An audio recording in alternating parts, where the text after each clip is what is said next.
Hello friends, welcome to our channel. Today we will learn the remaining part of human eye.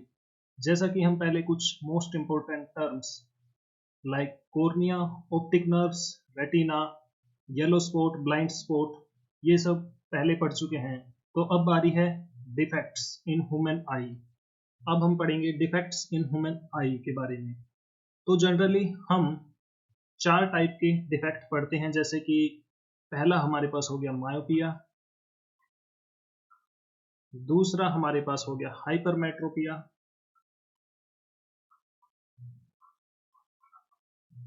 Third number पे हम पढ़ते हैं purse बायोपिया,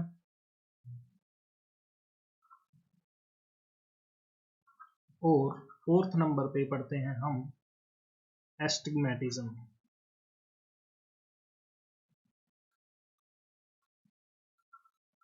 okay, तो इन defects को अच्छे से समझने के लिए हमने इन्हें पैरेलली अरेंज कर दिया है ताकि इन्हें हम एक साथ शॉर्ट में आसानी से समझ सकें।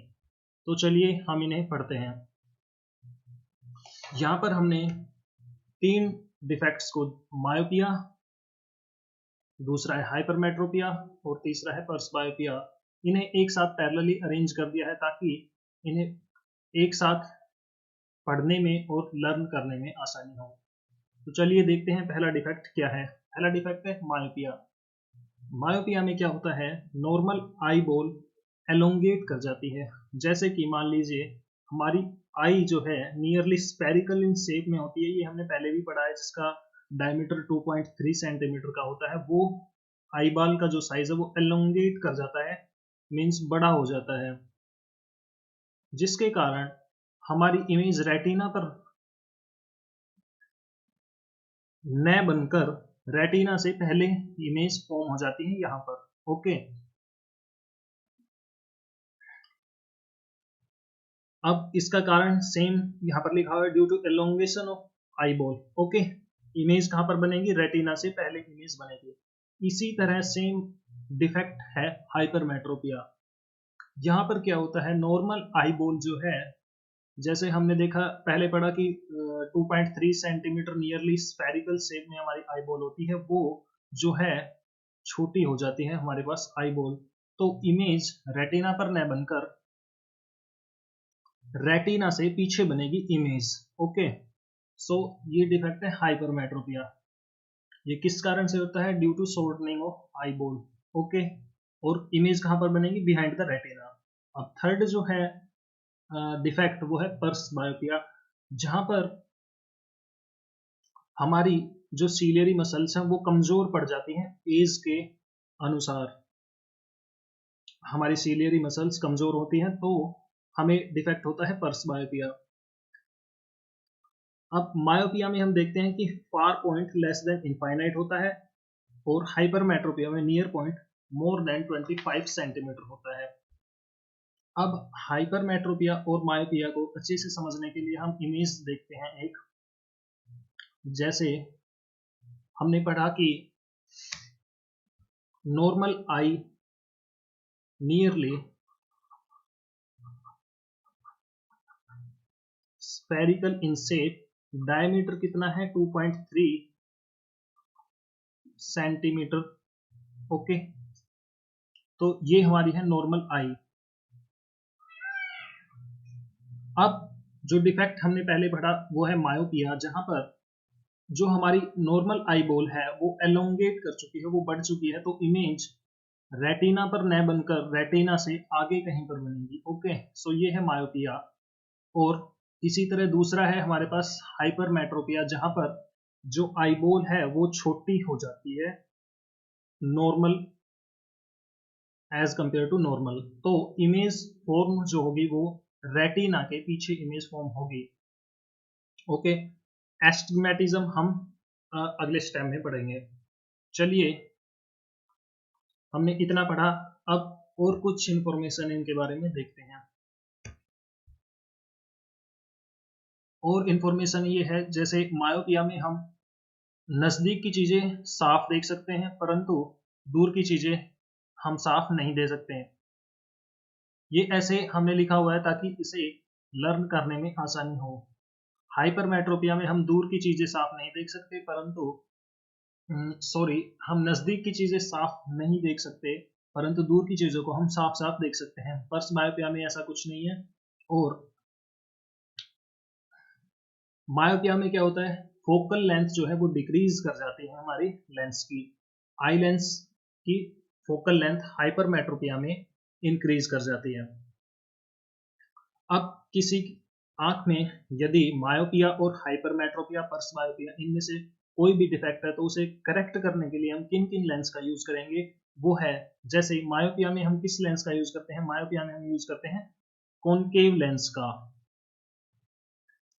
कॉनकेव लेंस कुछ इस प्रकार से होता है, जिसे हिंदी में कहते हैं हम अवतल लेंस। ओके। और हाइपरमेट्रोपिया को सही करने के लिए हम कॉन्वेक्स लेंस का यूज करते हैं, जो कि कुछ इस प्रकार का होता है, जिसे हिंदी में कहते हैं उत्तल लेंस। ओके।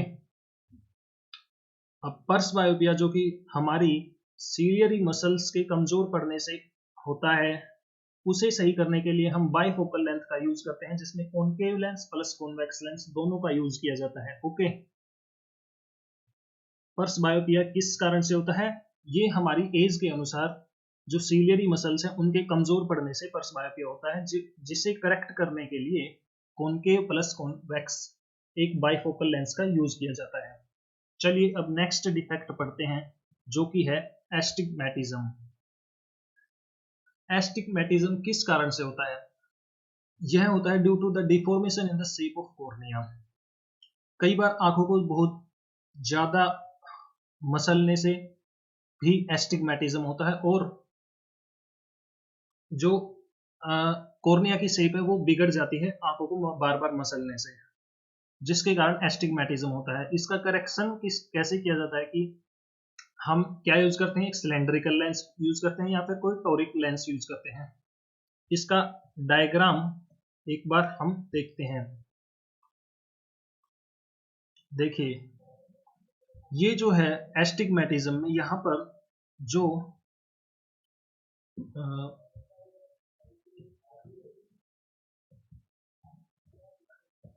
हमारे कॉर्निया की शेप जो है एस्टिग्मेटिज्म में वो बिगड़ जाती है, तो इमेज जो है एक पॉइंट पर न बनकर कहीं पर, कभी यहाँ पर फोकस होती है, कभी यहाँ पर फोकस होती है, कभी यहाँ पर फोकस होती है। तो एस्टिग्मेटिज्म में आंखों को मसलने से या आंखों पर ज्यादा जोर देने से एस्टिग्मेटिज्म होता है, जिसे करेक्ट करने के लिए हम सिलेंड्रिकल लेंस और टोरिक लेंस का यूज करते हैं। तो हमने आई और आईज के डिफेक्ट के बारे में पूरा पढ़ लिया, और इनसे बार बार एग्जाम में क्वेश्चंस पूछे जाते हैं।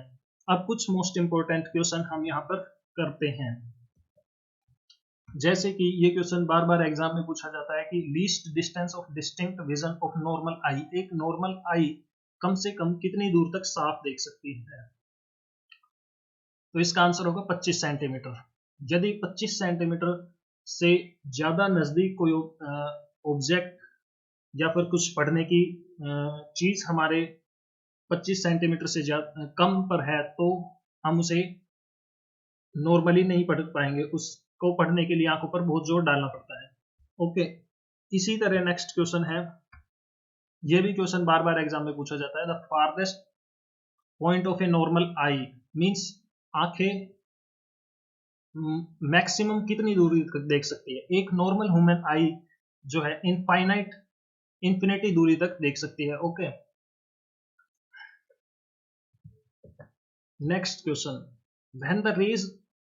when the light rays enter the eye, the most of the refraction occurs at the, ज्यादातर रिफ्रैक्शन किस पर होता है, ये हमने पढ़ा भी है। ज्यादातर रिफ्रैक्शन होता है outer surface of the cornea. Okay, इसका आंसर क्या होगा, outer surface of the cornea पर। नेक्स्ट क्वेश्चन है, the focal length of the eye lens increases when eye muscles, focal length of the eye lens increases when the eye muscles. इसका answer होगा relaxed. हमारी focal length जब increase होती है तो eye muscles, जो ciliary muscles है वो रिलैक्स्ड होती है। ओके, ये क्वेश्चन बार बार एग्जाम में पूछे जाते रहे हैं, इसीलिए हमने यहाँ पर डाले हैं। इसका आंसर होगा the focal length of the eye lens increases when eye muscles are relaxed and lens becomes thinner. Okay, next question है type of lens used in the correction of hypermetropia। ये हमने अभी क्वेश्चन पढ़ा है कि hypermetropia को सही करने के लिए हम किस लेंस का यूज करते हैं, कॉन्वेक्स लेंस का यूज करते हैं, जो कि इस प्रकार से होता है, जिसे हम हिंदी में कहते हैं उत्तल लेंस।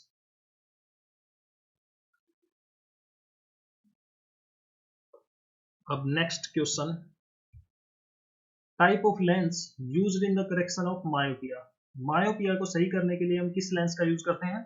इसका आंसर क्या होगा? Concave lens. कॉनकेव लेंस किस प्रकार से होता है? कॉनकेव लेंस होता है इस प्रकार से, जिसे हिंदी में कहा जाता है अवतल lens. Next question, a dark muscular membrane which controls the size of प्यूपिल। प्यूपिल की साइज को कौन सी डार्क मस्कुलर मेम्ब्रेन कंट्रोल करती है? इसका आंसर क्या होगा? Iris.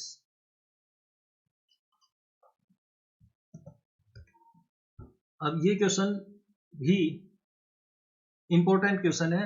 What is the resolution of human I in megapixels? The resolution of human I is 576 megapixel. Okay, जैसा हमने पहले पढ़ा कि ह्यूमन आई बिल्कुल कैमरे की तरह वर्क करती है, तो उसके अनुसार हमारी आईज जो है 576 मेगापिक्सल की होती है। Okay, that's all for now, thank you.